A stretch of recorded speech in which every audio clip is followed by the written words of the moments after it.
They're nearly dry. He's ready to begin his first flight at any moment.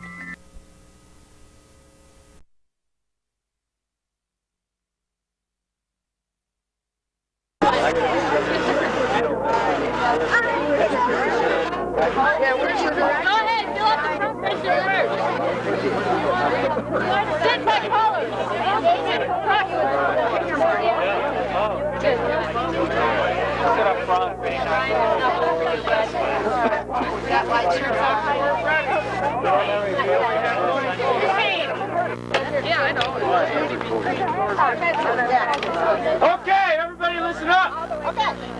We want you sitting approximately by colors. Obviously, some colors have more people in them than others, so it makes it a little tough, but if you squeeze together real close, we can make it. Everyone standing in between the benches, scoot together real close. Helps keep... Great. Cover up that glass. Yeah. Right here.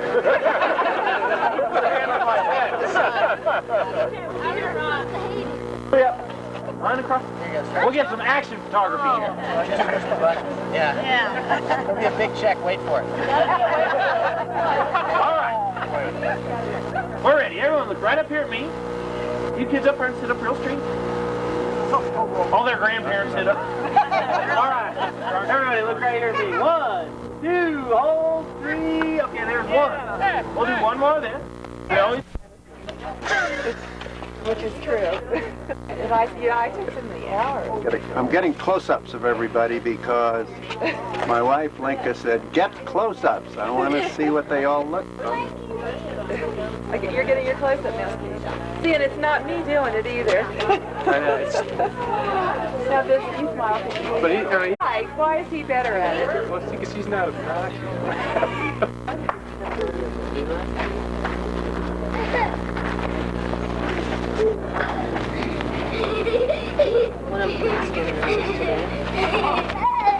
Gotcha. Gotcha, Kevin. Say hello to Linka. Hello, Linka. No, go play. Here, Tina, go get it. Play a game.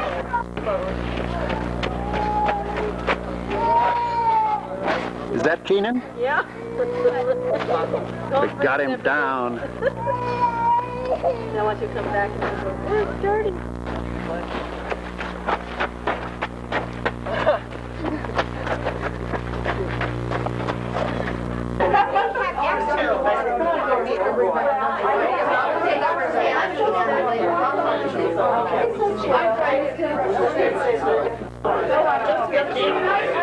Raise your voice. Hey.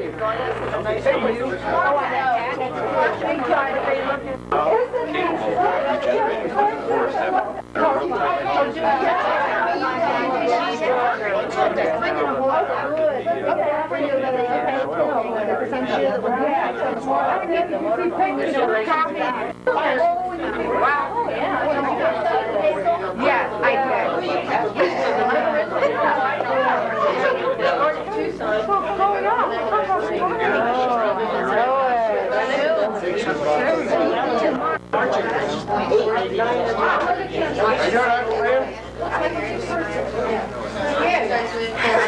Say hello to Linka.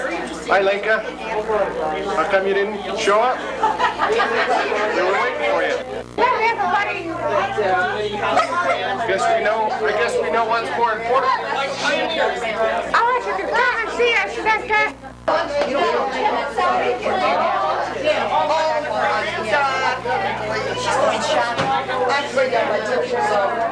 Are you going to take me down by me sometime? Yeah, you told me that. Well, no, I don't know. Oh, my God.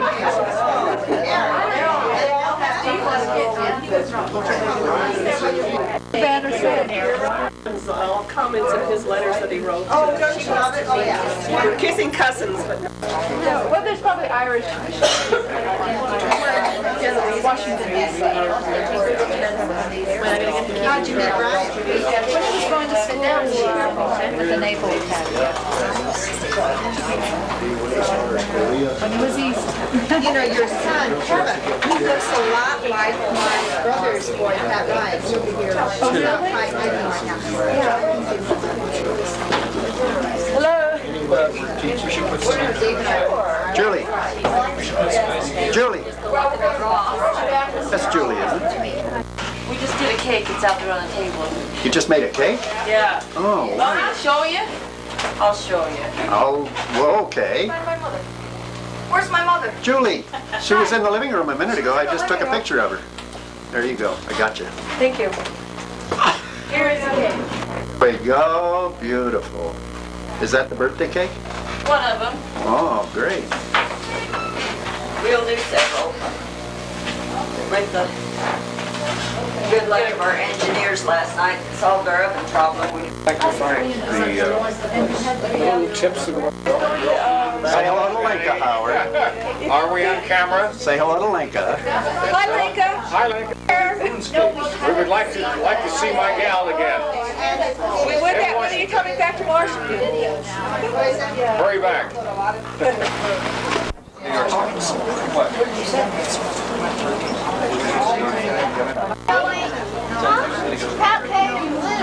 Oh, really? There's two. I'm afraid no one would recognize you. A lot of people have them on. The Drench Trats back on the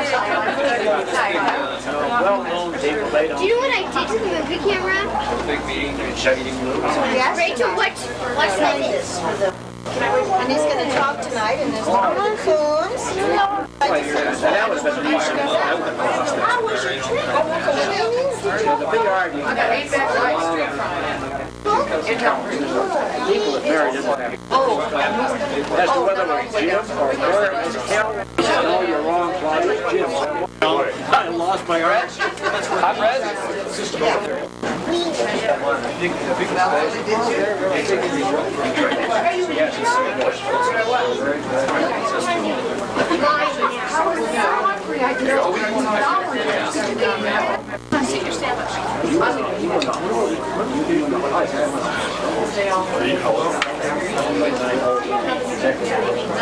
I got you. Oh,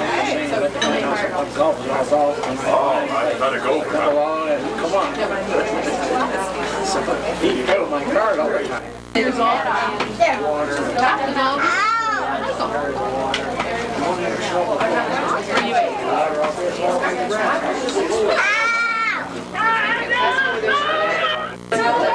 Now I'm taking it. Oh, we're sorry we missed you on the hike. Yeah, I'm not sorry at all. It's beautiful.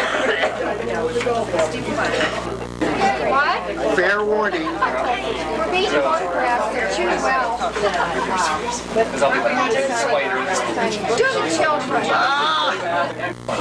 Oh, we bet they had a good time. And all those boys hiked the city. Come on.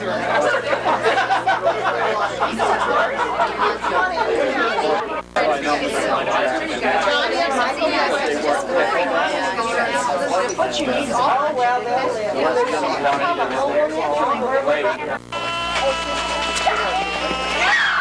All right, serve ball. Big rush, boys. Get her, Michael. Nail it, Michael.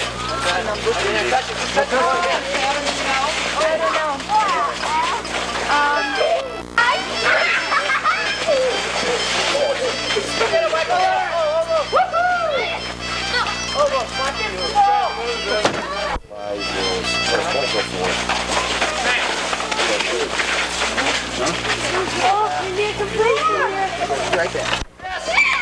Mark. Mark. What?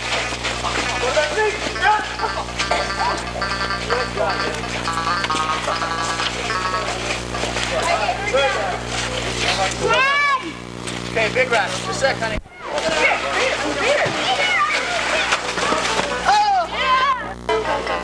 I would never like to have a brother like Justin. Why not? He's been making fun of us, and he's been picking on us. You should tell him to knock it off. Tell him to stop it. He put this sticker on me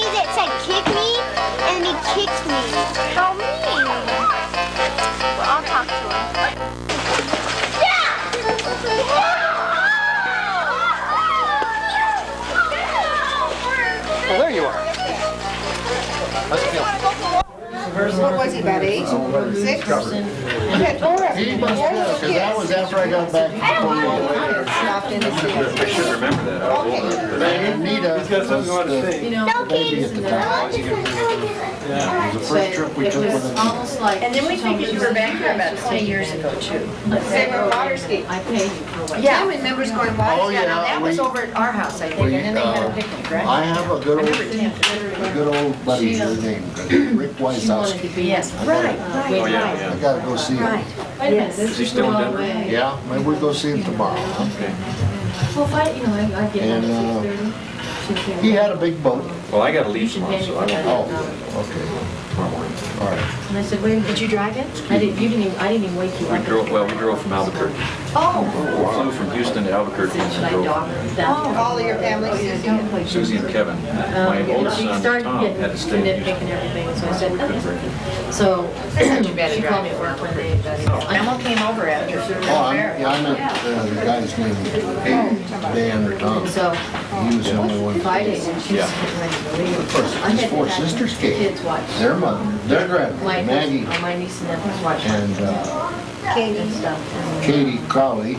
just in the evenings, if I didn't get home at Madeline. 6, I called the kids, you go and watch the And, kids. oh, wait a And they minute. were. And so There, I'm Leo- talking- I started out talking about the women that came from Heartland. Yes. One That's day, Maggie a kid had phone call from my grandmother. and Kate. And these were your dad's She had gone to the sisters. car and gone to the park, which she had What done. about your dad's brothers? Did they come over here? No, they were mostly a family of Sick kid. girls. That's one Did your dad come before my grandmother? Let me see who his brothers were. So I Did said your to dad her- come before Maggie She O'Connor? says to me, I don't know. I think I kind of think so too. I I think think he came.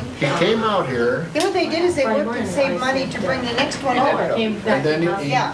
he went back to Ireland Yeah. on a trip. And brought somebody back Still, over. I don't want to go to lunch. Bought them a cow and a pig or something and then brought another kid out with them. Yeah, they bring them over that. And that's the way they migrated out. Yeah, that's right. And my grandmother Maggie came in the steerage part of a boat. Well, hell, we all did. They didn't have any first class accommodations. They were down there with the steerage. And none of them had enough money Because I was going to to go swimming with buy her. a I first said, oh, that's class, or fine. I second or said, third class do you have ticket. any idea who's going to watch the kids? They all came down in the hole. She goes, Was your dad a fireman? Yeah, I said, just go.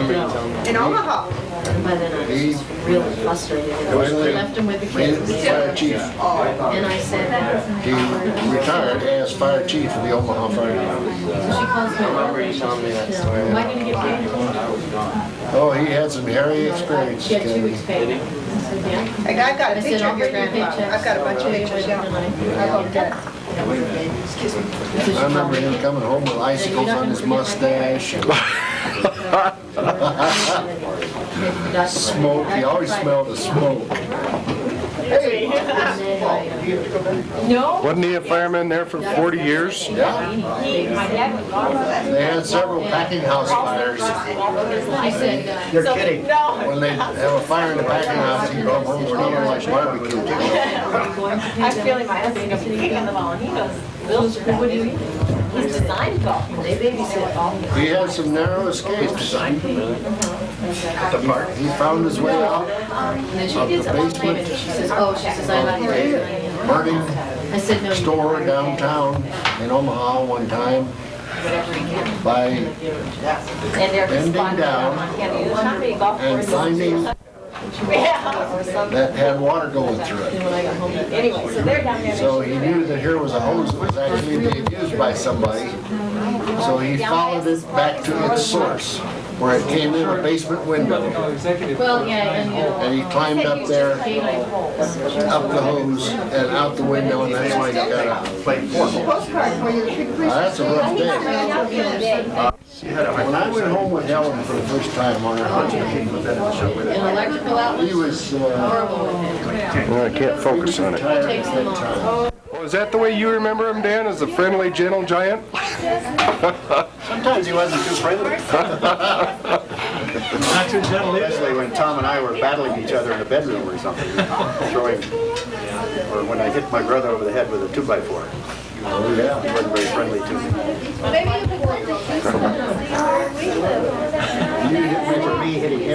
but you hit me with a push broom. What the hell came over you?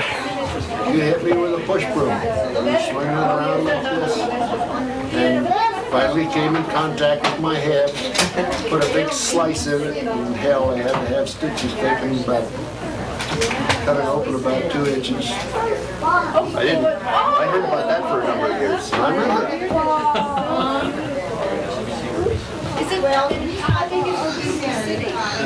Keenan Patrick. Keen little Keenan. That's 4 of them right there. Where'd you get those from? I moved. You got them at work. I just went to work and. Do you like Taos, Susie? Ski? Do you like Taos? Oh, yes, I This is thought the another, whole this is area another of mission. Mexico was You just take a a We picture used to of live this down in Las volcano. Vegas, which is just a little rinky-dink town, but Santa Fe and Taos There's are Santa so Fe. This was beautiful. taken more Well, as no, an we didn't angle. get to go into Taos, Straight down, this is part of the an city angle. part. We went out to the gorge, I guess. Lower elevation. There wasn't time to do everything, but we did go down to Santa Fe, and that was really nice.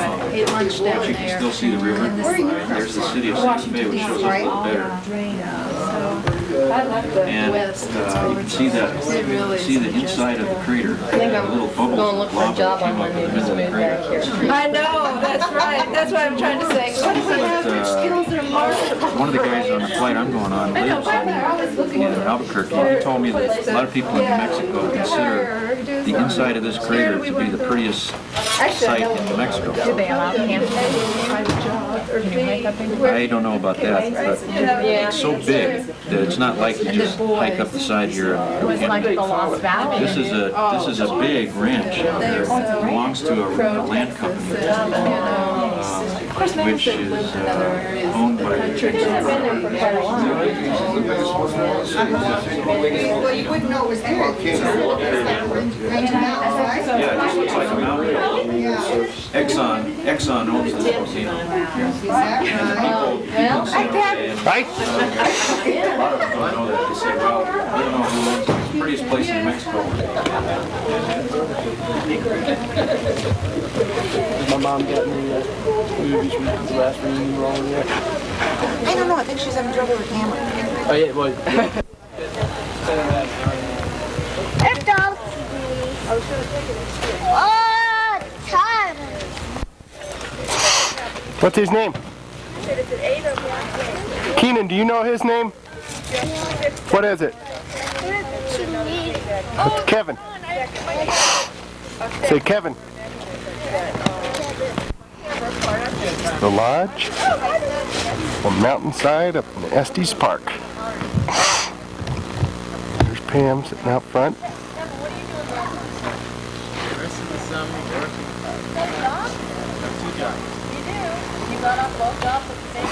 Kevin, Keenan, Katie.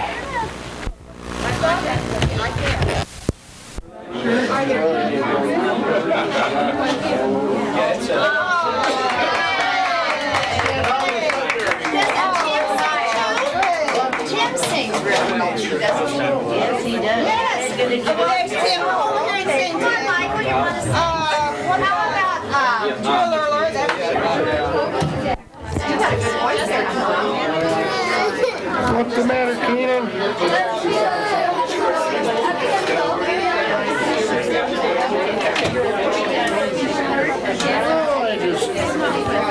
I'm trying to write a little synopsis of my main things.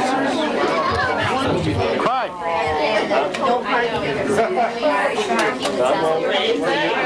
Can you cry?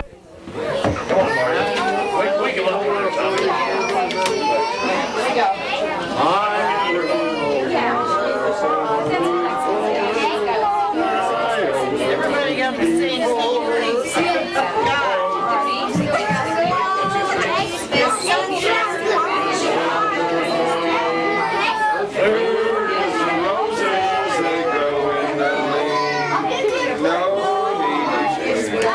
I'll get you.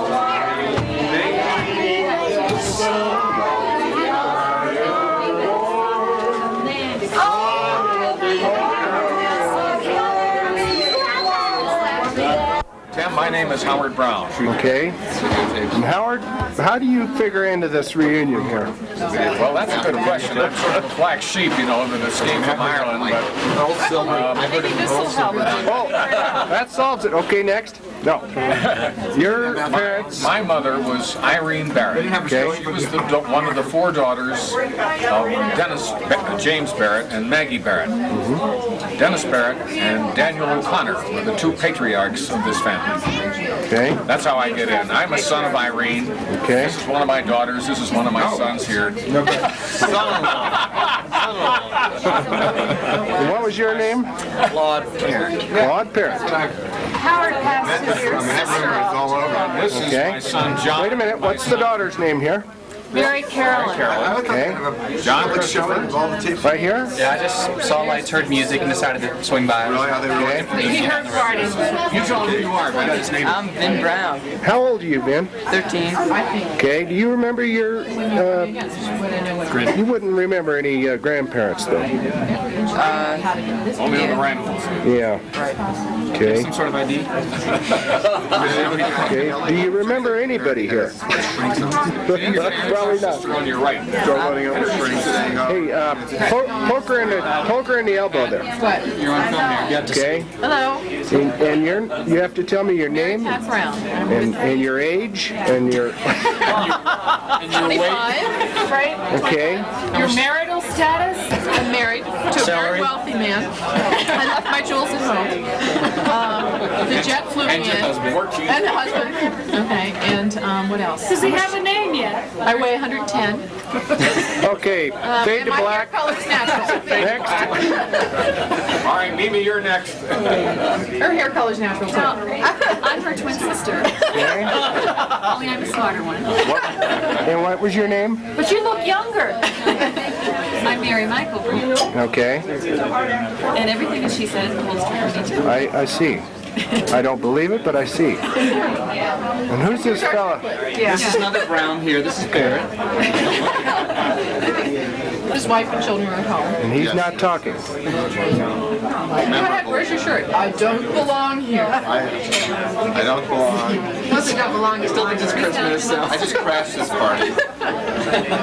He's a hitchhiker. We picked him up. So some free food. You're just here for the booze, I'm just okay? here for the booze and the food. All right. And over here is Well, I'm Molly Banks, and I came with them. So whatever they have to say, goes for I me. see. There's one guy down here we didn't get. What about the little one? This guy? This fella with the funny looking hat on. Paul? I'm Paul Miller, and I'm son-in-law. Okay. That's it? And I'm enjoying the party. Great. Hey, you're on. What's your name? Sean Garvey. Sean what? Okay. Watching the Tonight Show too. Take 2. Sean O'Connor. Okay. Son of Dan and Micah. And this is Kevin. It's Big Brother. Yeah. But I'm the older Kevin O'Connor. Yeah. Not the one next to me in the photo. We're sons of Daniel, Okay. son of Daniel A. All right. Son of We're catching 5 minutes. Thomas. Okay. And that's his father. Now, Adam is his new sister. Sean, who's your grandpa? I got 2 of them. One is Dan O'Connor, and the other one is Sven Isaacson, but he's not. He's on the other side. Okay.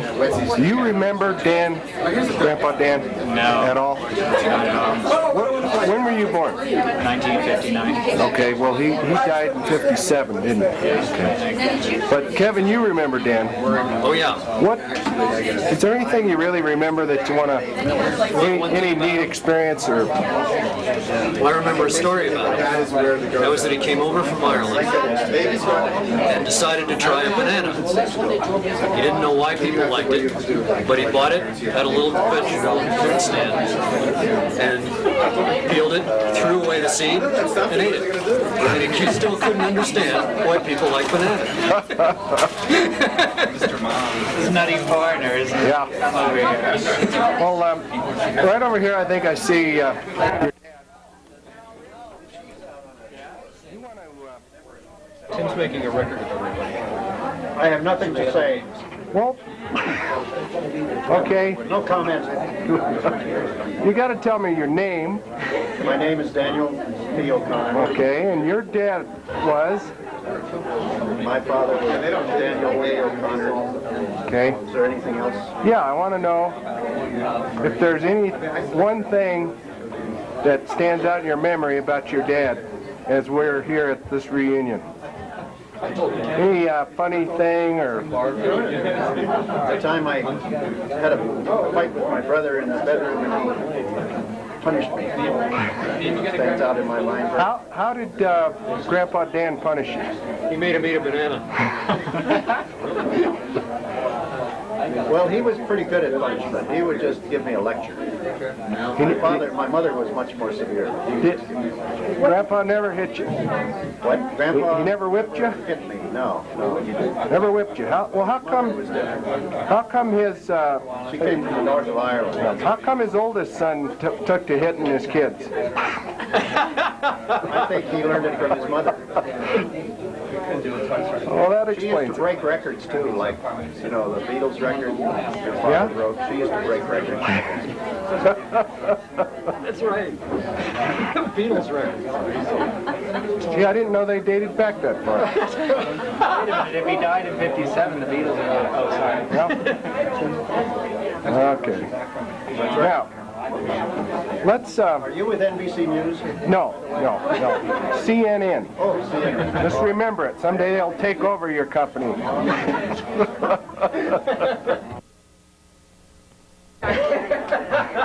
I like the way you put that. Okay. I'm Janet. Janet, I'm married wait to a minute. Howard.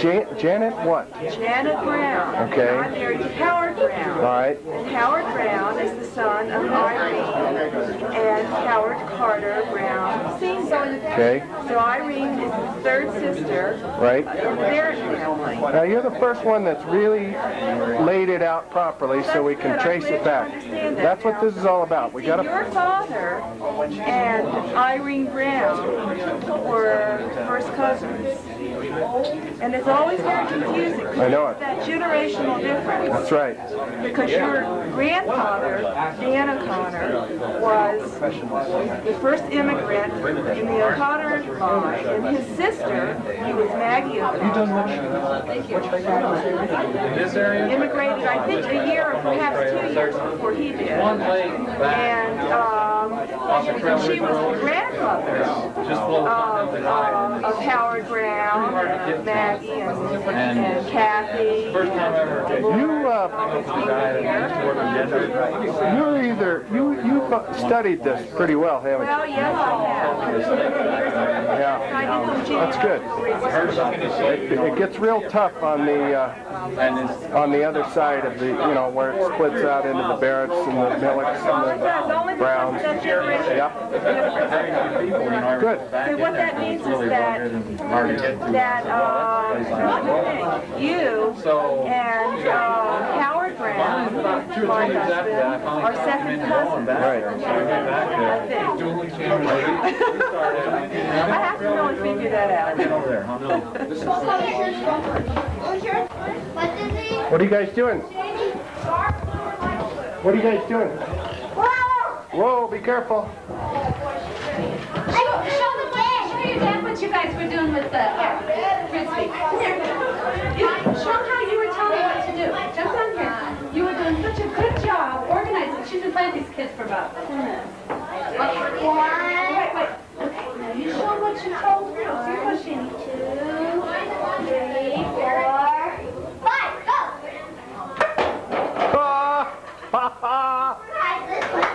Hey, Keenan, no! Good job. Hey, Keenan, this goes to him. All right. Hi. Hey, little monkeys, jump on the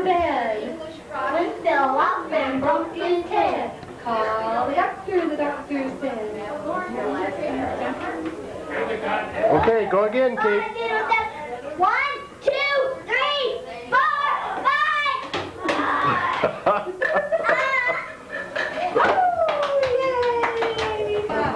Maggie's granddaughter. I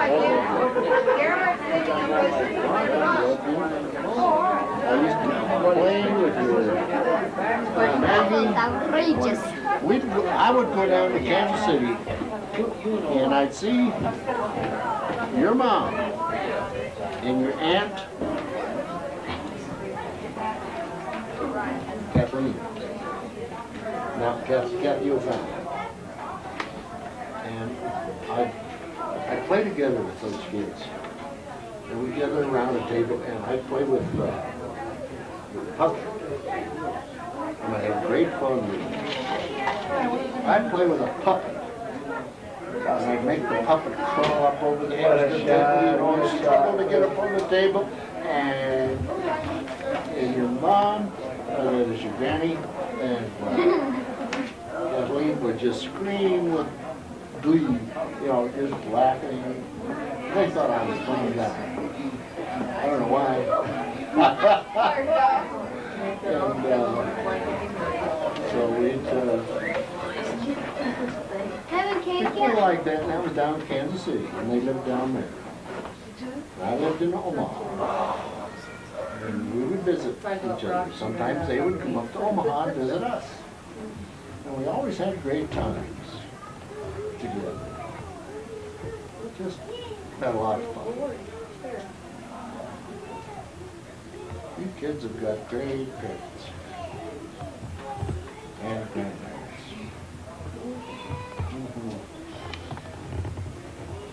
You do. Fortitude and humility. But first let me deal with fortitude, just by way of example.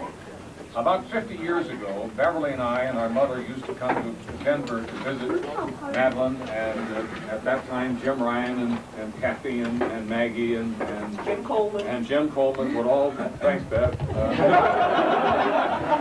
try to what it would be here. We would rent a cabin in Evergreen.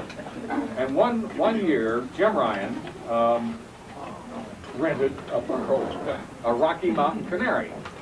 And Jim was a very stubborn burro, and every now and then Jim would try to ride that burro, and the burro kicked him, which was a great mistake because Jim kicked it. And I guess the moral of the story is, woe betide the ass that kicks an Irishman.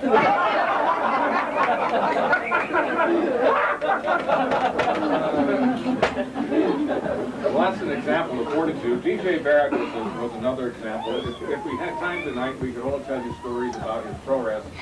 About the time that Katie Barrett Crowley came home and somebody had insulted her on the way home. And Denny was sitting in his shirt sleeves on the porch, sleeves down. He rolled up his sleeves, put on his suit jacket, put on his Homburg, and walked down the street. And as he walked down the street, he looked like a John Wayne on stilts. And he came back about an hour later, and he didn't say anything. He just reversed the procedure. He took off his jacket and rolled down his sleeves and took off his Homburg. And then he said to Katie, "You won't be having that problem anymore." But the image I want to present to you tonight in the context of the grace that I'm supposed to be saying is this. You have to visualize Denny Barrett on his knees, facing the chair in the living room, saying his beads, his elbows on the cushion, his face toward the back, saying his beads. And it didn't matter who was there. He wasn't trying to impress anybody. He was his own man. There was no pretense about him. He was very collected and recollected and a very devout man. I think the moral is it takes a great man to get on his knees. And what we have here is a heritage. We have strength in trials, fortitude in adversity, and humility in truth. And so for these gifts, we thank our Lord, and we thank our Lord for all of us being together tonight. And we want to tell you, Brian, wherever you are, that we'll pray that you'll have a good flight, that it will go well, and that it will go. So we thank you, Lord. Amen. Amen.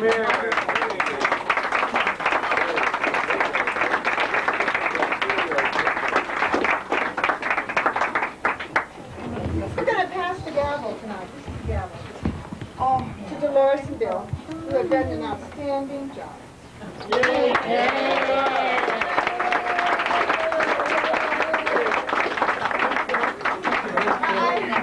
I don't know who they're going to appoint next year, but good luck.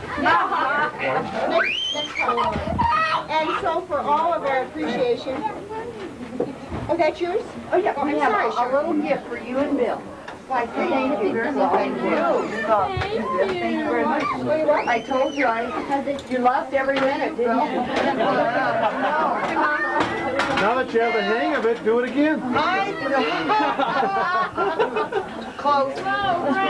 I looked over this group and I've studied them. Oh, and I've thought about it.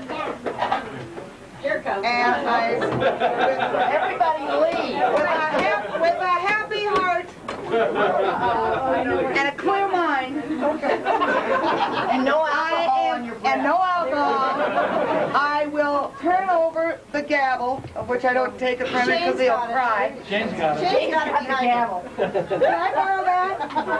No. Well, I am going to turn it over to my ever-loving cousin, Barrett James Barrett Ryan.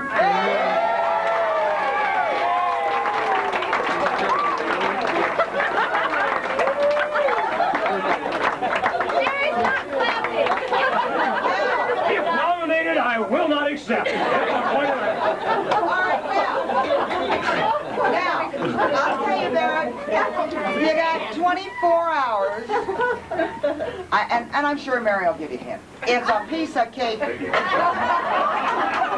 Like I said, Mary, you make the reservations and endorse the checks within 2 words. Okay. For the newsletter, if you and Mary would like to put the newsletter... What? That somebody else does that? If you would Oh, I like get to a point, is that correct? No. Where are my sisters? Will you let me...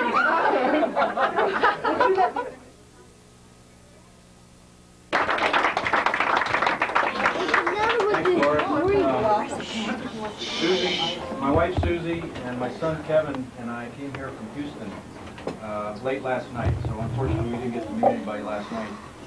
And we have to leave tomorrow morning because I've got to be in the simulator again on Monday as part of my training, so we were only able to get 1 day with you all. I'm really glad we were able to come.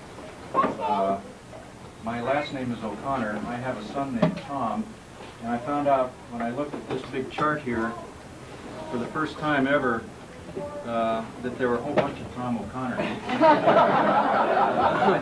I thought my dad was the first one, but there was his grandfather was Tom O'Connor, and that man's father was Tom O'Connor. So Tom is the one guy that I didn't get to bring this time, and I'll have to tell him that. He'll get a kick out of it. We live in Houston because I'm with the astronaut program. We've lived there since 1980.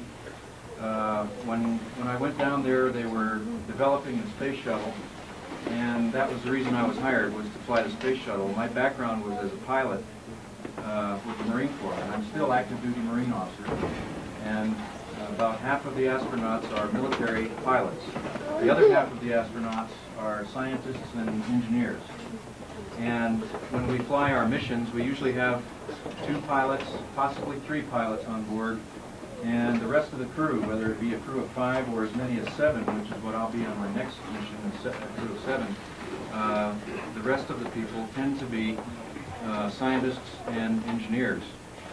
I had the great fortune to be able to fly in a space shuttle as a pilot in 1985, November and December. Last week in November, we launched from Cape Canaveral on a 7-day mission, and the job that we did on that flight was several-fold. We deployed 3 communication satellites, one for Australia, one for Mexico, by the way, the one from Mexico was an interesting one because that satellite, called the Morelos satellite, represents the very first time that television has been able to get to the people in the back country parts of Mexico, and we had a part to play in that, and that makes me feel good to think that there are people in Mexico now who see educational television shows from Mexico City who never would have done so had we not been able to take that satellite up there. The satellite for Australia was a satellite that's used for air transport safety. Australia's a big country, and they use satellites to communicate from one end of the country to another from their airplanes. And that was the reason for that one. The third one was an RCA telecommunications satellite. All three of these things deployed at about 200 miles altitude. And we did those the first 3 days of the mission. It takes about 6 hours to prepare for and do all the procedures for and then deploy a satellite. And so it pretty much took up most of each day, the first 3 days of the mission. The fourth day of the mission we spent doing experiments on the flight control system, which is something we, the pilots, really like to do. We got to do rolls and pitch maneuvers and fire the jets and maneuver the vehicle around. And we were testing a brand new flight control system that will be used on a future vehicle after Space Shuttle. We got a quick look at that. The fifth and sixth days were 2 days where 2 crew members on our mission went outside. Wasn't me. Two other guys got to do that. Since about 1982, they quit sending the pilots outside because there's a chance they might not get back in there, and there is a chance they could get the bends or some other problem. And there's no use subjecting the critical pilots. We didn't get to do that, but we did take pictures. In fact, if you ever see a photograph of the 2 spacewalkers that we had on our mission out doing their job, that was taken by me. So that's the part I did. They did some important work. They spent 6 hours on each of those 2 days building structures, kind of like Tinker Toy structures. One of them was a tall 40-foot tower. The other one was a big tetrahedron-shaped device, like a large Tinker Toy thing, about 11 feet long, parts to it. And they would build it, take it down, build it, take it down. We would measure the time and take a lot of photography and slow-motion movies of all that activity to see what it's like, how much oxygen is used, how tired their hands get, and so on when they're out building structures, because those are things we're going to have to know when we build space stations. The 6th day was preparation for entry, coming back early on the 7th day. So we went around the Earth 106 times, and I never thought that the oceans took up so much. There's a lot of Navy men in here, I know, and it's good that there is, because it seemed like it was very seldom that we were going over the land. In fact, it was very exciting when a continent would come up. Everybody said, "Hey, here comes Africa," and we go out the window. And then it's boring for a long period of time again, and then maybe Mexico or something. But I was scheduled to fly another mission 7 months after that, so it was going to be a quick turn. But as you know, about a month and a half after our landing, which was in December of '85, in the January following that, January of '86, the Challenger accident happened. So NASA regrouped, canceled the mission I was on, rebuilt the space shuttle program from the bottom up and the top down. All of us astronauts got into other jobs, doing safety work, engineering work, management things, everything except training to fly, helping get NASA back on their feet again. And then, of course, we put in 2 years ago, and we had 10 successful missions since then. Right now, we're standing down the shuttle fleet because we found a couple of hydrogen leaks in 2 different vehicles. One of them was the vehicle I'm supposed to fly next. And so they had to take it back to the hangar and take a look and find out what's wrong with it. And once they do, then we'll start flying again. There's been a lot of bad press about that. My understanding is that the press linked that set of events with the Hubble Space Telescope problem that we've had, and the fact that we also had to ground a couple of our astronauts recently, put them all together and said NASA's all fouled up, and again, that sort of thing. Inside NASA, we don't really look at it that way. We're hitting each one of those as a separate problem, engineering things to be done with each one. The two hydrogen leaks we do not think are related to each other. It's good news to us. It would be bad if it was a generic design problem and we'd have to put the fleet down for a couple of years and redesign those big 17-inch valves. We don't think we're going to have to do that. We think it's just a replacement of one bad valve and a replacement of some bad components of the other one, and we'll be ready to go. If so, I've been training for the last 6 months for another mission that was supposed to go this is July, right? So I wasn't going to come to this thing when I knew that I was going to fly in August because I knew I'd be too busy. But then they delayed and delayed, and now we're in December. And so we're waiting for them to fix our bird so we can launch those other guys out on it on an astronomy mission, and then when it comes back, then Columbia will be ours and we get to fly it after that. The mission I'm supposed to go on next is a scientific research mission. It's a fully dedicated space lab flight. Space lab means you put a big tin can into the back of the space shuttle. No deployment. We do not deploy this thing. The scientists inside would be very upset if we did. There's a tunnel that goes from the space lab up into the orbiter, and so it's all connected, and it's really all one big room once we open up that hatch. And people can go from the orbiter where we eat, sleep, do all the other life support kind of things, look out the windows, and then they do their work back in the space lab where there aren't any windows. We'll be up for 9 days on this flight, and during that mission it'll be 100% life science research. It'll be the first mission that's been totally dedicated to research of the human body in zero gravity. And it's a mission that's been on the books for quite a while, but because of the Challenger thing and some other problems, it's been delayed and delayed, and we're really hoping we can get it off. We've had some people assigned to this mission since 1984, and like I say, it's been delayed so much. Two of the investigators, the scientists who developed experiments for us to do up there, in fact, have died since they've been waiting to get this thing off. So they have been replaced. And that's frustrating. That's the frustrating thing about a research and development program. We are not an airline. We are not an on-time proposition. And I know that the public gets very frustrated. We get frustrated when we have delays. But we have to do it right, and there will be delays. Sometimes we make mistakes. Hopefully they're not fatal. I'm proud that NASA grounded the fleet for these hydrogen leaks and did not ignore them and go fly with them anyway. I think they did the right thing there. And once we fix those things, and we will, then we'll go fly and we'll do our mission. And when we come back, we will have learned quite a bit about how the human body reacts, especially on that first day in orbit. We have never gotten any good detailed scientific knowledge or data on what happens to the human being the first day. And so 80% of our information that we bring back will be from the first day. It'll be a real busy one. Even though we're staying up a total of 9 days, like I say, the most important part is what goes on that first day.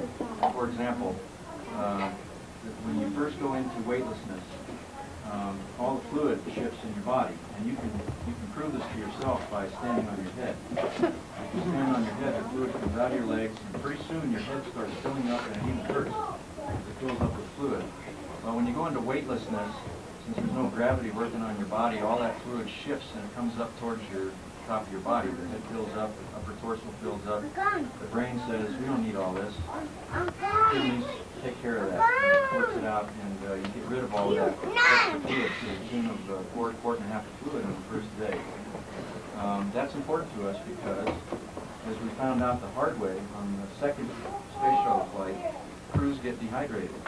And when you go up in space, you're not very thirsty. You don't want to drink if you're not thirsty, and yet you're urinating quite a bit, so you lose all that fluid. It feels fine when you're up there. The body doesn't need a whole lot of fluid when your legs aren't being used, and it all comes up out of there. But you get back into your seat, and unlike in the old Apollo and Mercury and Gemini flights where people came down lying on their backs, to re-entry. In the shuttle, we sit down in a seat like an airliner. And when you sit in a seat and come back into normal gravity, like we're in right now, as the gravity slowly builds up, the fluid wants to go back down to the bottom of your body again. Well, where does it come from? It comes from the old noggin. And guys were starting to gray out. They were feeling real queasy. They were very dehydrated. A couple of them couldn't even stand up after they got up out of their chairs after landing. You know, the big problem they had was not enough fluid in the brain. So as a result of that, we developed a procedure where you just force feed a bunch of water before you come down. And to keep it from going straight down into the kidneys and the bladder, you swallow a bunch of salt tablets. That was not very scientific. We're going to wire up some human beings on this flight. And it could be that answer, which we've been using, by the way, on all our flights since then, maybe that is the right answer, but at least we're going to be scientific about it on this one and get some real data on what happens to the fluid, what happens to the heart, what happens to the vestibular system, why do people get dizzy when they get up there, what happens to blood pressure when the fluid shifts, and so on. And hopefully this will be some data that will be used on future longer missions for the benefit of the space program in the United States of America. So, I don't want to bore you with because I know you want to play charades.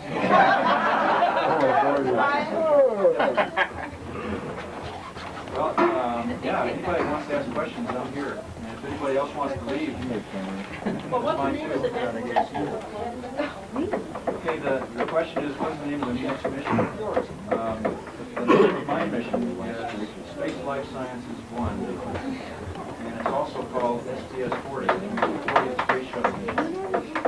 The name of the vehicle we're flying is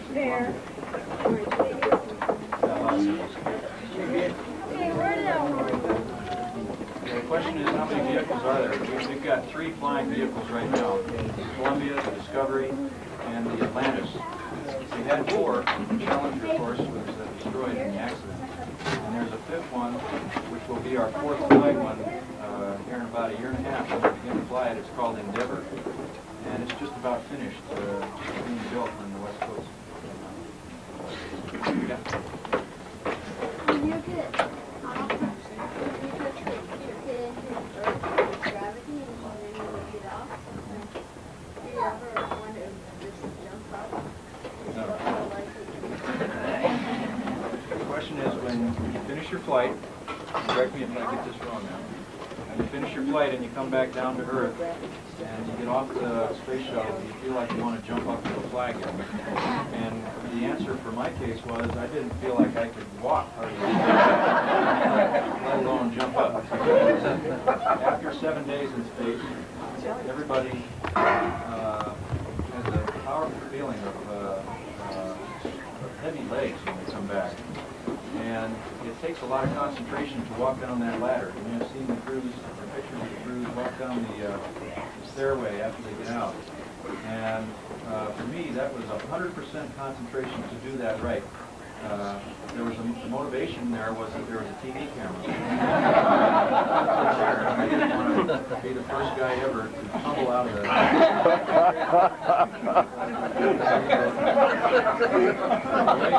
The legs are very, very heavy.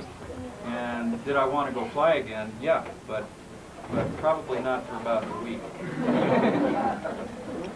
What effect is that Hubble? Shower too. What effect is that Hubble failure? Yeah, Hubble Space Telescope. The Hubble Space Telescope is a big, expensive telescope that is designed to take information in 9 different instruments. And these instruments sort of span the gap of all the different parts of the wave, all the different wavelengths of the spectrum of light coming from stars. There's one of them that takes ultraviolet information, another one infrared. There's several of them that get the visual range of information coming from the stars. And it was begun a long time ago, back in the late 70s when they came up with the idea, and it was built and developed and tested back in the early 80s. And it was supposed to have flown, I believe, back in 84, 85, and it like my mission, has slipped and so on until just recently when they finally put it into orbit. The problem with the space telescope is that once it got into orbit and they tested it, they noticed that all the images coming back were fuzzy and sort of out of focus. And when they analyzed what was wrong, they realized that they hadn't accounted for some of the characteristics of this big, huge 90-inch diameter mirror. I can't even get my hands that big. It was a big mirror. And that big mirror operates in weightlessness up in space a little bit different than it did down on Earth. With no gravity on it, apparently its shape is just a little bit different than it was down on Earth. And they didn't account for that properly. They thought they did, but they didn't. And they have what's called a spherical aberration in it, which is kind of like bad vision in your eyeball. And the result of that is that the pictures that they're getting are a little bit out of focus. A little bit out of focus is bad news, because the whole idea of this thing was to take sharp, clear pictures outside of the Earth's atmosphere, where you don't have the air fouling up all the photons coming down from the stars. So this was a terrible blow, because there was no way they could grind that mirror to be precisely accurate for weightlessness once it's already up there. And grinding the mirror would solve the problem, but we can't bring that thing back down and do that. So there's a couple of other options that we got in mind. One of them is that in 1993, we're scheduled to go up anyway on a mission to do a maintenance mission on that telescope. Every few years we have to go up there and repair things and change out data tapes and change out some of the instrumentation and so on. In 1993, the plan is we're going to go up and change out the instruments that gather the data. They're kind of like cameras that are down at the base of that telescope. And we're going to replace them with cameras that have a corrective lens on them, just like glasses that you're wearing. And the scientists think that they know exactly what the out-of-focus problem is, and that since they know what it is, they can grind small little lenses to put on the tops of these cameras that will correct that out-of-focus condition and give you nice, clear pictures. And from 1993 on, then the whole problem would be solved. Another thing that they have in mind is that there is a way that you can mathematically correct some of the data coming down. The data that comes down, after all, is nothing but digits, ones and zeros, that go into a computer, and the computer spits out a picture. And so mathematically, they can put in a computer program that might be able to act as a pair of glasses and change some of those ones and zeros to zeros and ones, and in that way sharpen up some of the images mathematically. That can't quite do the job, because if the data that you're coming down is a little bit fuzzy, you can't make it perfectly sharp with mathematics. The fuzzy images don't matter. Ultraviolet images can be fuzzy and they still get as much information as if they were clear, just about. So all the scientists who are interested in ultraviolet information from the stars are going to get first priority, and they will spend a lot of time in the next couple of years looking at their data. The scientists who were hurt the most by fuzzy images, and those are the guys who were looking at the visual range, the same stuff you'd see looking through your own little telescope in your backyard or binoculars. Those are the ones that are hurt the most by this problem. And those guys will probably be given very little time on that telescope, because it is a time-sharing telescope. And all the scientists from all over the world come in, and each one spends a few hours looking at his favorite part of the sky, or her favorite part of the sky. And then they have to hand it over to the next scientist. And the way it was lined up originally was infrared person gets a while, and ultraviolet person for a while, and then long-range optics person for a while, and so on. They're just going to rearrange that whole schedule and try to put more emphasis on the people who still use those data that that come down a little bit fuzzy. So it's not as bad as we thought. It's a big embarrassment to us because it looks like something we could have found if we'd done the right test. And as is always the case in things like this, hindsight is a lot more powerful than all the foresight of the people ahead of time. And somebody will probably say that he or she wishes they had made another decision back in 1982 or 83, and this wouldn't have happened. But I think in the long run, 20 years from now, the science that has come from that telescope after it's been tweaked and fixed and so on is going to far outweigh the short period of fuzzy images that we're going to have to put up with. What is that joint American-Russian venture? Isn't that Mars or something? Or is it Mars? There was a joint American-Russian venture back in the late 70s, after Apollo and before the Skylab program. During the period of détente, we had a program called Apollo-Soyuz. There's another one coming up. And this is the anniversary of that. I can't remember. I think it's the 10th. No, it'd be the 15th, I guess. Anniversary of that. And so there's a lot of talk now about why not do this sort of thing again. So far, the big shots who decide these things in Washington have not committed to anything concrete as far as what we can see. There is a lot of exchange of data between the Soviet space program and our own. And probably the most interesting thing from our way of thinking that's happened in the last few years is that about a year ago, the Soviets began to admit a bunch of failures that they had had in their space program. We had folks who thought they had heard about them, and some guys that wrote books about secret Soviet space failures and so on, but they never would admit them. Now they are. And they're also talking about everything they do. They're showing live television of all their shots. When they have a problem in orbit, like they just did the other day when the guys did a spacewalk and couldn't close the hatch, the whole world knows about it. They're not keeping that stuff secret anymore like they used to.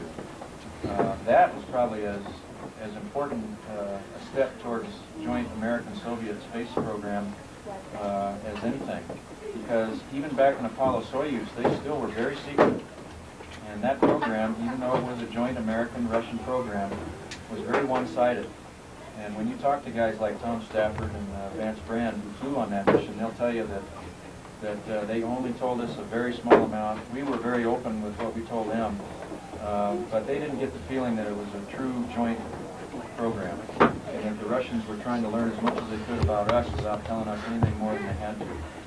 So now that that atmosphere has changed some, I think maybe we'll see some more of that. Neither country feels that they can fund a mission to the moon or to Mars by themselves.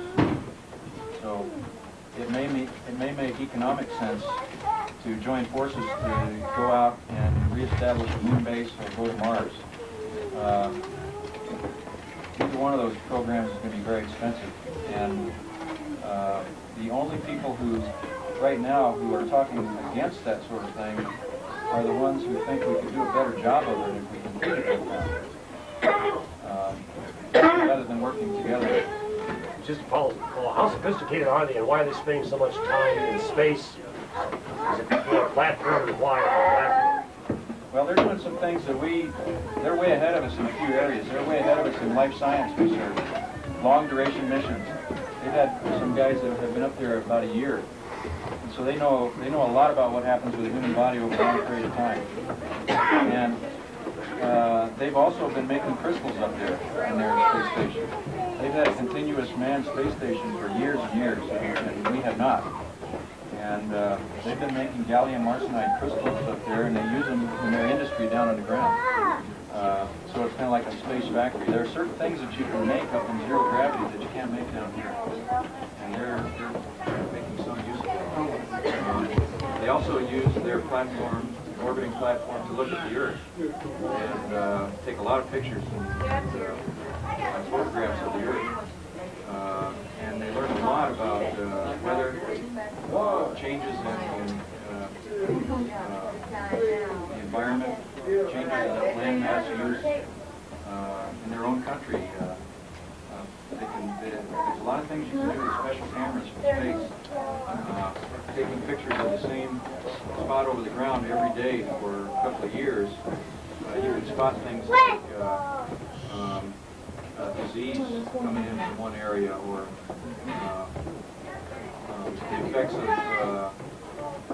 bad weather on large-scale agriculture. And they do a lot of that, Earth resources sort of thing. We do it with unmanned satellites, and whenever we fly the shuttle, we try to take a lot of pictures of the Earth, but it's not nearly as organized as what they do. Since it's all changed, the world's changed so much, are the military missions going to be as important as they once were for the space shuttle? Well, I don't know. It seems like right now there's kind of a tug of war going on with a lot of people feel like we've broken out in peace, and so why do we spend all this effort and money and so on the military? And there are others, of course, who say that we don't want to back out of that too fast. And we're just sort of right in the middle of that right now.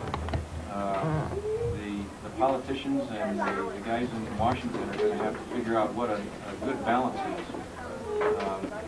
Things like bailing out the savings and loan thing are getting more attention now, but when that dies away, there's going to be some big fistfights up there in Congress about how much money the military should get. I went to a change of command ceremony for a buddy of mine in Norfolk. He was taking over the nuclear-powered carrier, the Teddy Roosevelt, a month ago. And when I was there were a bunch of naval officers going around with sad looks on their faces, talking about impending cuts in the carriers and carrier squadrons. And of course, those guys, being in the midst of that, felt like that was the wrong thing to do. But it does cost money, and there's a lot of arguments for taking another look at those things. Brian, important question. What's the gender mix of your crew? My crew is going to be the first one to have 3 women on board.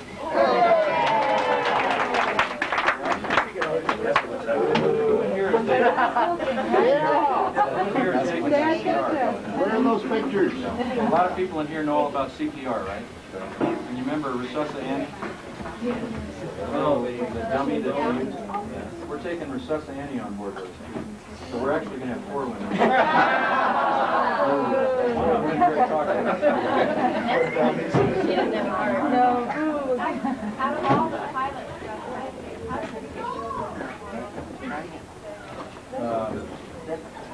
Well, they were asking for volunteers to fly the space shuttle back in 1977, and they wanted people who were test pilots and who were very young with a whole lot of experience. And I just happened to be one of those guys at that time, and there aren't very many, so the timing was just right for me. So that's how I got to do it. For 9 years before that, there were lots of guys just like me who had the combination of youth and experience in test flying who came and went. And NASA never asked for volunteers for a space program because they weren't doing much in those years. And so it's a matter of luck that when I happened to be primed for that kind of thing, they were asking, and so I got to do it. That's how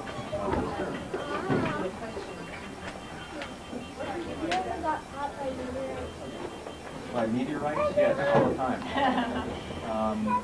Meteorites hit anything that's up in space all the time. And we just brought back a big satellite called LDEF, Long Duration Exposure Facility.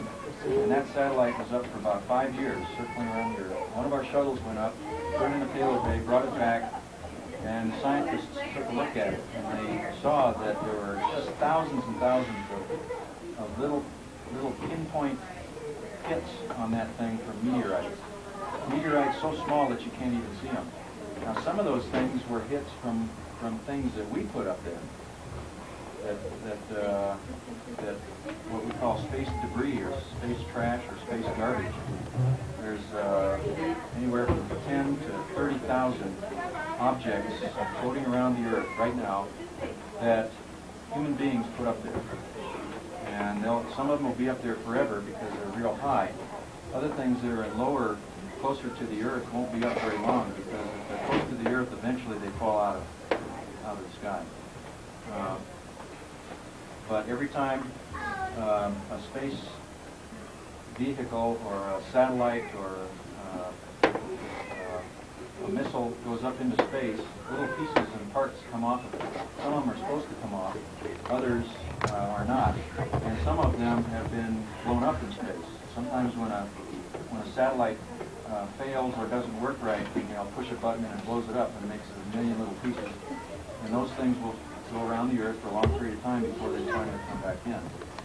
And some of those things are up there at the same altitude that the space shuttle flies. And we fly right through them. And when they hit at very high speed, and they create little tiny holes in the space shuttle. Now, none of them are big enough to go all the way through so far. But there are some things up there that might someday punch a little hole into the space shuttle, and then we'd have to come back down if that happened. One time they found one of the windows on the space shuttle had a tiny little hole in it, and it didn't go all the way through. It was just like a little divot. And when the window came back, they took the window out of the space shuttle, and the scientists dug material out of that little hole in the window, and they analyzed it under a microscope, and they determined that it was chicken salad. And a tiny little piece of chicken salad got stuck in one of our windows. And they found out that that chicken salad was from the Russian spacecraft, because the Russians have their space station is up there for a long period of time, and when they fill up their trash bag, they put the trash bag out into space. They throw it out in space, and the garbage stays out there. And we ran into some of their garbage.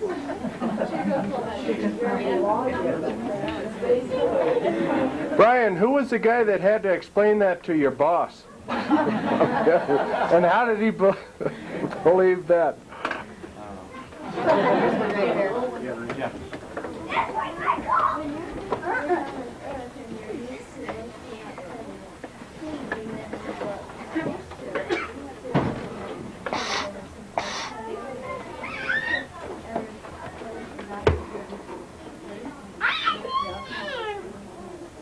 Yeah. Yeah, the question has to do with if you're used to something being heavy on Earth, and then you want to play with that thing, the same kind of thing up in space, how does it feel? Does it feel strange to you? And the answer to that is yes. In fact, your own body feels strange to you in the first place, because you don't know how to get around in weightlessness. And things that should be easy to do up there are not. They're very difficult when you first get up there, especially for rookies. When I went on my mission, even though I'd been told about this on the ground, I really didn't believe it until it happened to me. They said that when you get into weightlessness, be careful to push through your center of gravity whenever you want to go from one place to another, or else you'll tumble. And I thought, okay, well, that makes sense. But sure enough, as soon as I got up there and it came time for me to get out of my seat and in weightlessness, I just put my hand up to the ceiling like this, and I pushed like that, and I just went head over heels and just sort of tumbled into the back of the ship, totally out of control. I had to grab something, and my legs were flying around, and after that, you slowly begin to realize that the only way to stay in a nice, easy attitude when you're moving around in weightlessness is to push off the wall somewhere close to your center of gravity. And the center of gravity on us is right around in here somewhere, right in your skeleton. And so when you push, you don't push up here. You push right there, so that line that you're pushing goes right through your center of gravity, and then you'll go straight across the room like so. And it's the same when you're manipulating heavy items up there. You have to be real careful, because they're still heavy when they're up there. They don't weigh anything, but they're still massive. and which means that if something, if you have a massive item and it's floating around and rotating in space, and you want to grab onto it and stop it, if you grab onto a heavy thing that's turning around, it's liable to start you turning around. Because it is massive and it takes a lot of effort to stop it from moving. So even though something is heavy, it doesn't mean that you can just treat it like a piece of paper. And or even though you're in space and weightlessness, it doesn't mean you can treat heavy things with no care. You have to be real careful with it. If I had this big chair like this up in space, I'd have to be real careful with it, even though it would be weightless, and make sure that it doesn't wander off and bump into something, because something that has a lot of mass will put a hole right in the wall when it hits it.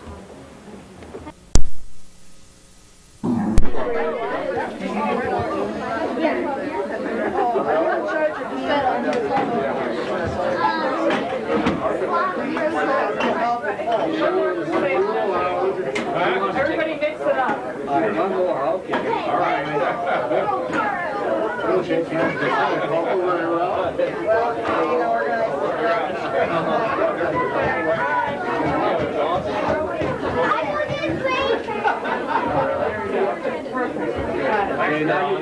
Okay. No, we're fine.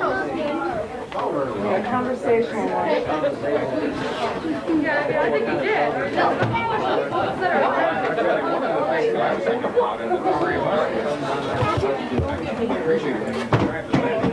No going around again. Yeah. I can see my daughter and your husband, they're both inside the trunk of the car looking for it. Here's the church schedule. I don't know anything like that. You got the keys? Okay, I was gonna say, well, it's a good night tomorrow night. Okay, I just told you. Going around with that would be No one out there trying to That it was time that we stay on Maryland schedule. We were getting back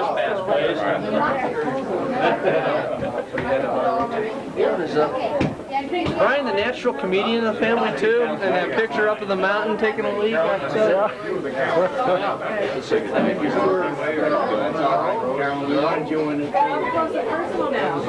on the sand of the beach. We men. You guys got breakfast with you might have lunch. Oh, yeah. Hey, what's the square root of? Square root of, how about? Yes, I did.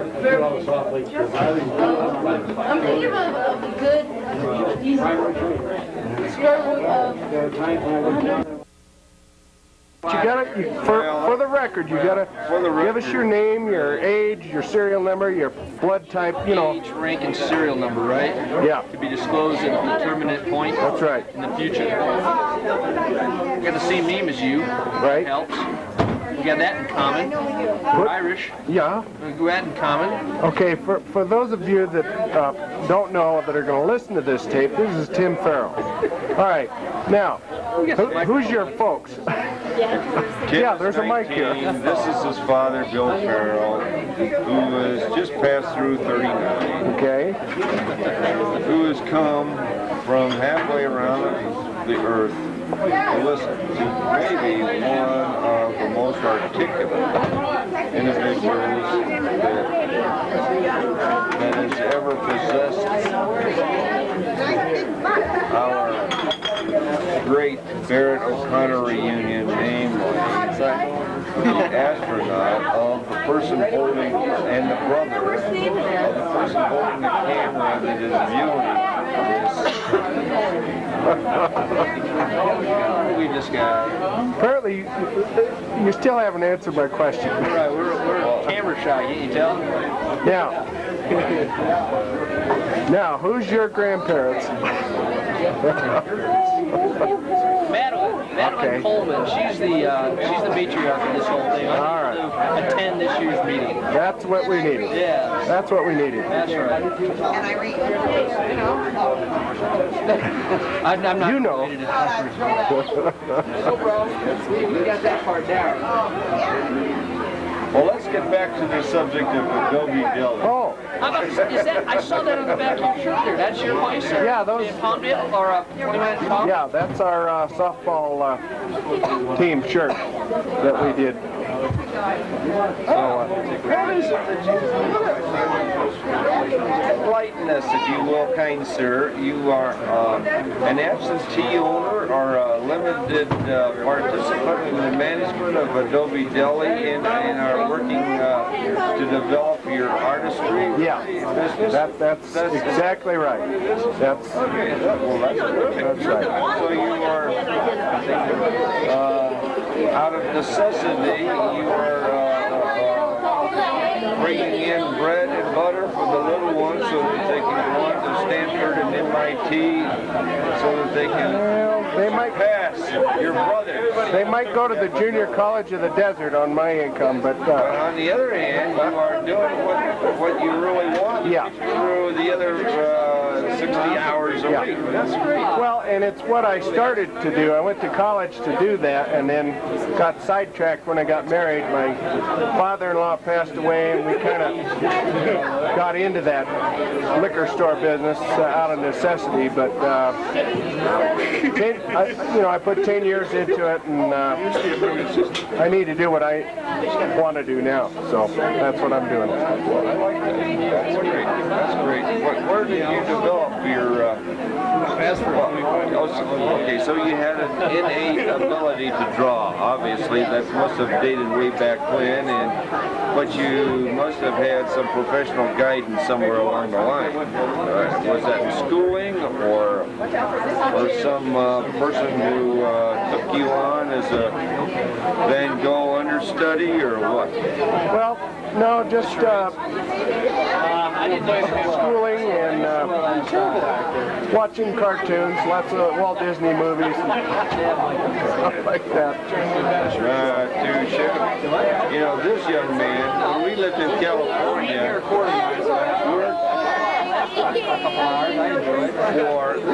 this blew my mind for where's Fergie? Where's Floyd? What's your name? What's your name? Where's Kevin? Where's Fergie?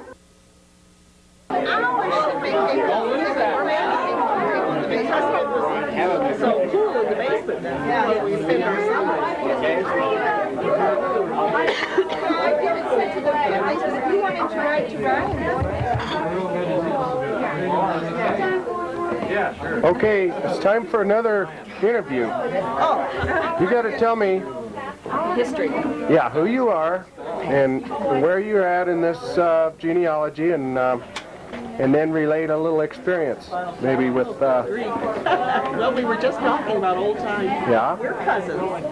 I'm Beverly Parent, Beverly Brown Parent, and when we were cousins, we were growing up in Kansas City, Missouri together. And we would always have picnics in the parks in the summertime. All our family, Grandma and Grandpa, aunts and uncles and cousins would get together for these wonderful picnics in the park where it would be cool in the summertime. And we'd have potato salad and fried chicken and ham and all the good things. Your turn. I'm Margaret Mary, Maggie, Ryan, Miller.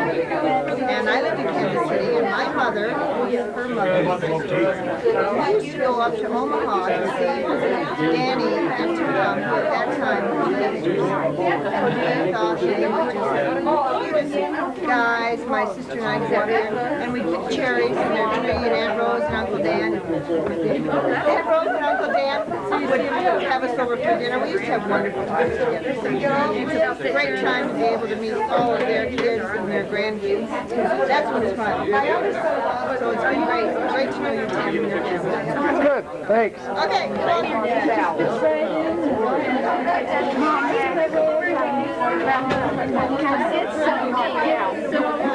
So quiet right there. Well, I think these kids are going to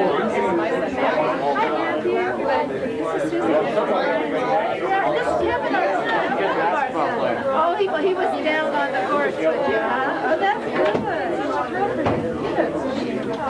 Well, show her Okay, Now see, he's taking your photo. Wait a minute, let me get my lady diary out. Okay. We're in press now. Now, tell me. That's enough now, butthead. Tell me, what is your name? My name is Julie. Julie what? I haven't decided on the last name yet.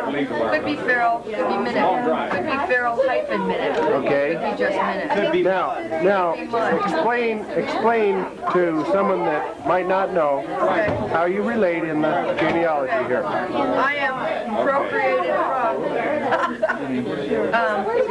daughter of Dolores Farrell. Okay. Who was a Coleman, who was the daughter of Madeline Coleman, Okay. who was a Barrett.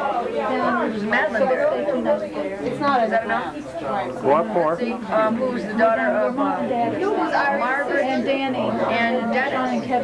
Margaret being my confirmation name before my great-grandmother. What else? And Margaret is the sister of? Oh, sure. Margaret is, I don't know. Is that the sister of Dan and? Let me take your. No, Grandma's sister. No, Margaret O'Connor. Okay. Dennis Barrett. Right. There you go. Okay, now Margaret O'Connor's sisters, I don't know who. Okay. I did do my homework. Well, okay, you're fired. I'm sorry. Now, you know more than he does. Now, who did you come with? My husband, Phil Minute. Hey, Phil, how's it going? Was attacked by Bigfoot. Yeah. There we were hiking up the big hill. I had men, women, and children with me. 2 or 3 of them jumped out. They were mad. They were really hungry. One of them stepped on my foot and they screamed and they ran away, and everything turned out happily ever after. What are you drinking, Phil? This is lemonade and vodka. This is liquid painkiller. It's working. Okay. Now, how about you? I'm Julie's my sister. You're Julie's? Ditto? Okay. And your husband is where? Outside playing Okay. Perfect. Now what about this fella here? Well, my name is Barry Ryan. And I need a haircut. Now how do you fit into this scheme of things Well, here? as far as I know, son of James Barry Ryan, sister of Maggie and Kathy. Same pattern as me. Do you know who your great-grandparents are? On the, Margaret O'Connor. Okay. And how old are you? How old am I? 18. Okay. And what do you think of this reunion? Beautiful. Isn't this great? We need leg massages. Oh, okay. Well, I'll see what I can do. You have to tell me what? You have to tell me about yourself. Well, I'm Karen Kuhn. Okay. From Pueblo, Colorado. Didn't come as far as a lot of people. Okay. Really enjoying this family gathering. And you got to tell me how you relate in the genealogy here. Well, I'm Maggie and Dave's daughter, Karen, their second daughter. Okay. And raised in Denver, stayed in Colorado. And I have 2 children here, Laura and Matthew. Laura's 12 and Matthew's 9. And my husband's Gerhard. And where is Gerhard? Is he here? Oh, yeah. Okay. He's in... That's all right. Don't bother him. Okay. Signing off. Okay. Wait a minute. Now, what's your real name? My name is Mark. I'm married to Kathleen Ann Ryan. Okay. She's a Barrett. And what? Is that enough? Well, I don't know. Was it enough for you? That's fine. I'll get him. Well, we already got him. Get my wife? Where is she? Okay. We'll get her. Don't worry. Great job for you.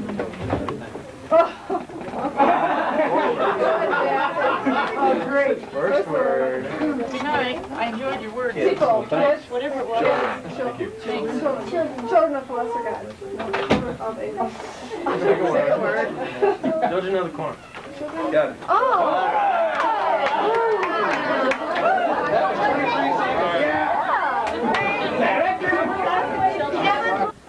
Tap, point up. Plus. Tic-tac-toe. North. North. North. Down, toward me. Oh, Northern Shores, Northern Shores. No? Northwest. Northwest left. North. Is it that northwest? Northern exposure.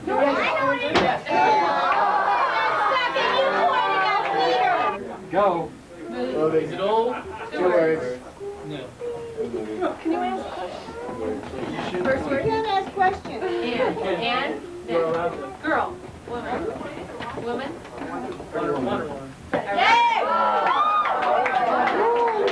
That's gonna fly. No, don't show it to me.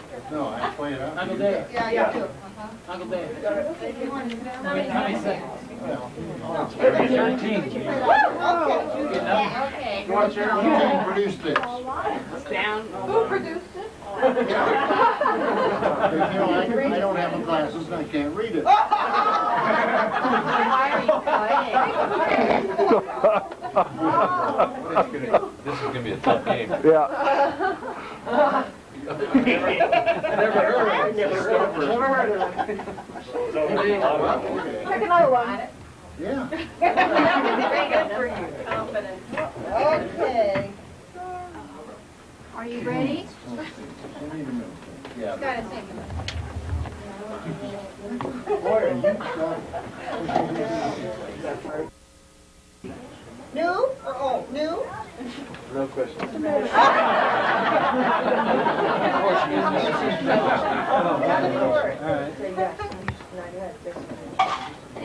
Four words. First word. You don't have to. First word. How many go?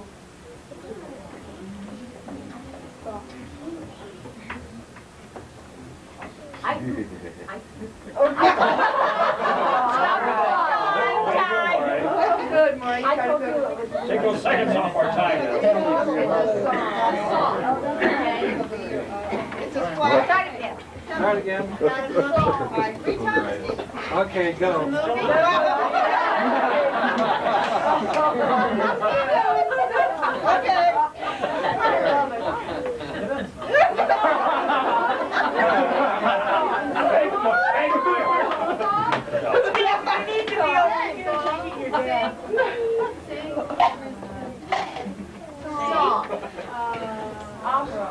First, away, beyond.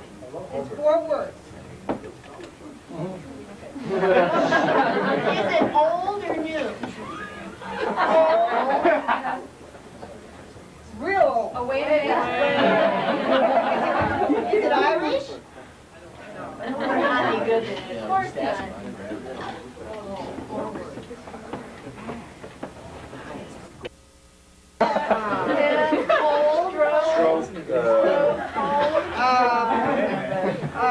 The baby. Nurture. Not away in the manger? Rock my baby. Pick up. Original. I think it matches when it's right there, just the Thanksgiving. Pretty hard for you to get up. A cat? Are we talking about a cat? A cat? Cat on a hunt. Get on to it. It's a song, right? Song. Cat. Kitty. Old song. The last two are the same word.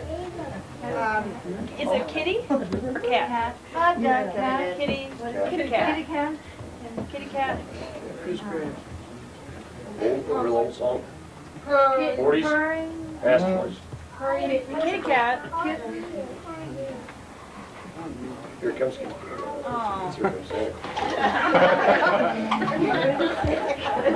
How about second? What's the second word? Time.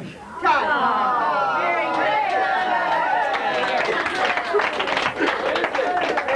good. What was it?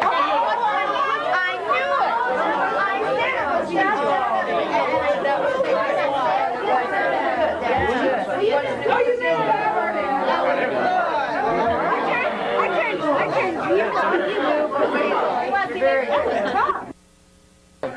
to stop it? How do I stop it?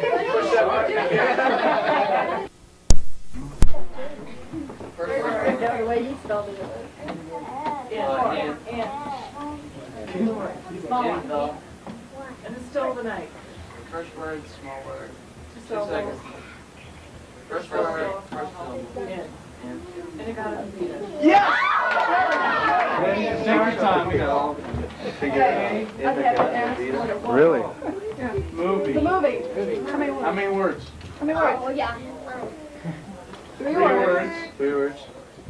First. Bear, gorilla, crawl. Oh. Crawl. Oh. Dog. Animal. Pig. Is it an animal? Pacing. Monkey. Gorilla.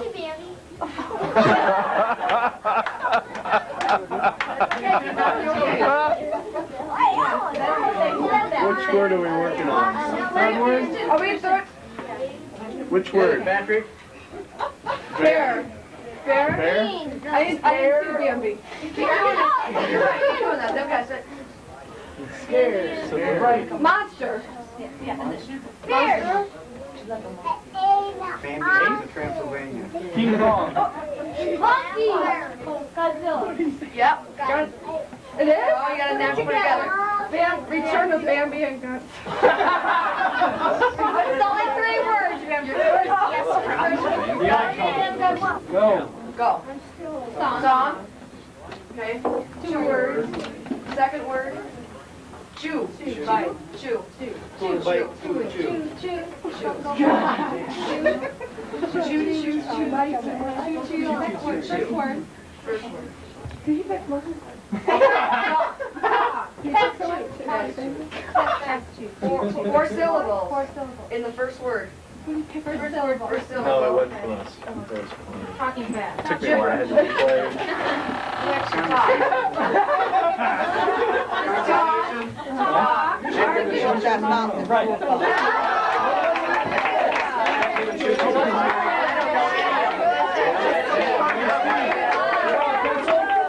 I have no idea when we have boundaries or guidelines. Go back to the beginning. Diplomacy. He would just First, what did you do? Sounds take the like reins and run with them. Or do this to my wife, Pam. surviving. 80. Score. Here, 2. Not that kind of book. Dream would be a robot. Hey, sounds like. Whatever. Sounds like in French. Well, what? We're out. We're out. Take a 5 minutes. Time. What was it? Time. Spit it out. What was it? Oh. Broadway show. That's what I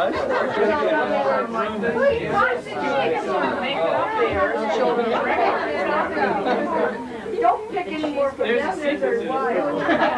They told me I had to. Oh, well. I mean, they told me I had to pick from them. Tell Dave we're ready to start. He's got time. Cam, let us know when you're ready. Tell Dave we got to start. Are you ready? Yeah, all right, let's do it. I don't know. Movie. 2 words. First word. Sounds like punch. Second word. Second syllable. Fox fight. Oh, it's 2 syllables. 2 syllables. 2 syllables, second word. First word. Second word. First syllable. Is fox. Sounds like fox. Fox.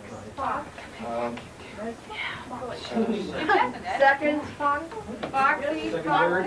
Yes. Yeah, every word that sounds like that. Every word that sounds like that. Doing a lot of talking. Sick. Keep going. Keep going. Sick. Fuck.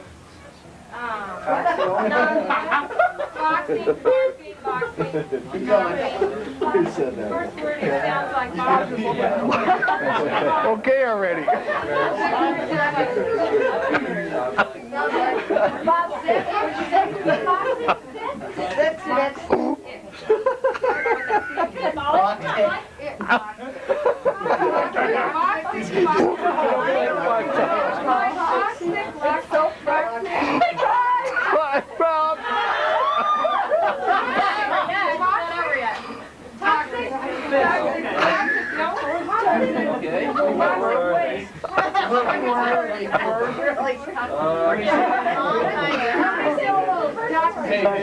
Toxic wasteland? Preschool. Okay. You're not going to get any of them.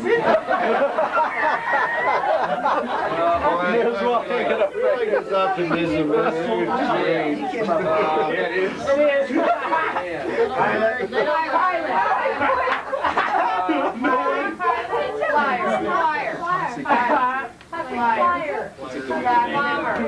Toxic explosion.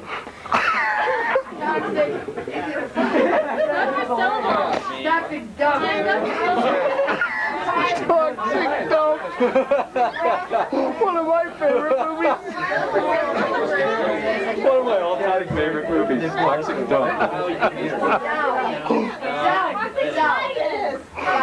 Very. You guys don't get, I mean, you haven't seen the movie either. I'm crying. Still working on it. I'm trying to get him to it.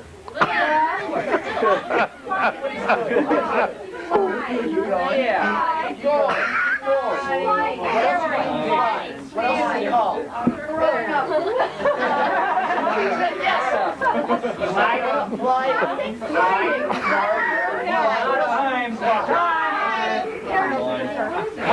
What is it? Avenger.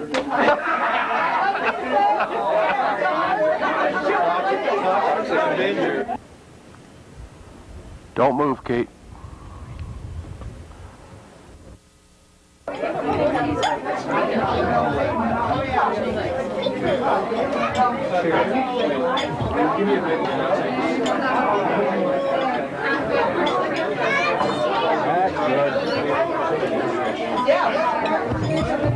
Randy, would you like some cream gravy? Get your Kool-Aid there.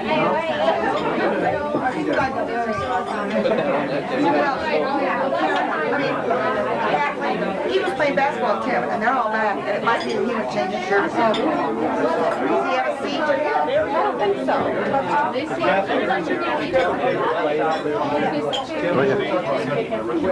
I'll give you some.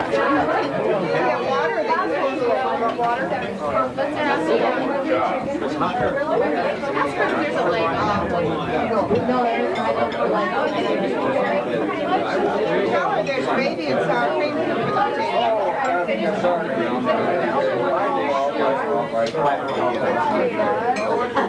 Need more butter?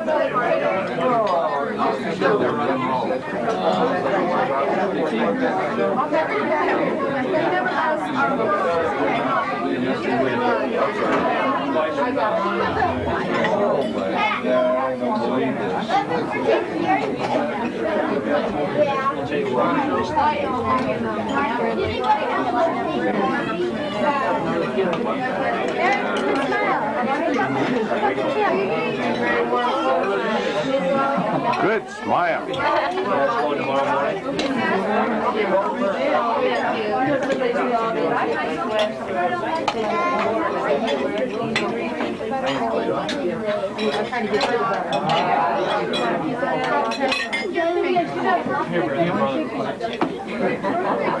You can tell. Okay, why don't you just set it on this table? Excuse me. Thank you.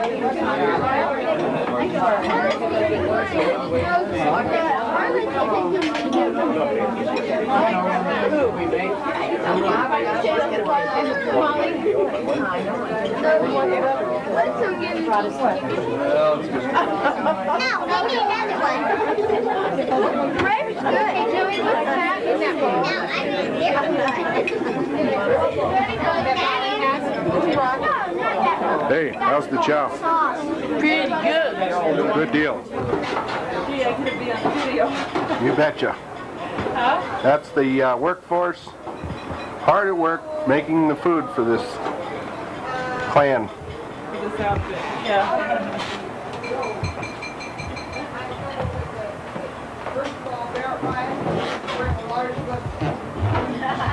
Our pictures are in that we're taking yesterday. Wow. And there's a sheet in here, and it's sort of self-explanatory. And he'll order blanks, how to fill it out and all that, and the man will be back up about 8 o'clock in the morning. After dinner, when the tables are wiped off and all cleaned up, they'll be at this table over here. You can look at them tonight, decide what size you want, what picture you want, and everything. And it's self-explanatory. If you have any questions, well, now.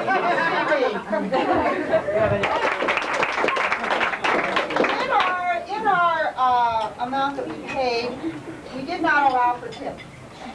And I'm going to put a hat out here in the living room, and sometime this evening, if you feel so inclined to leave a tip, you don't have to. Go ahead and leave a tip, and we'll give it to Linda tomorrow. Along the route. And so everything's working all right now. And I just want to let you know that we've had a fine time. We folks from the West Coast contingent here.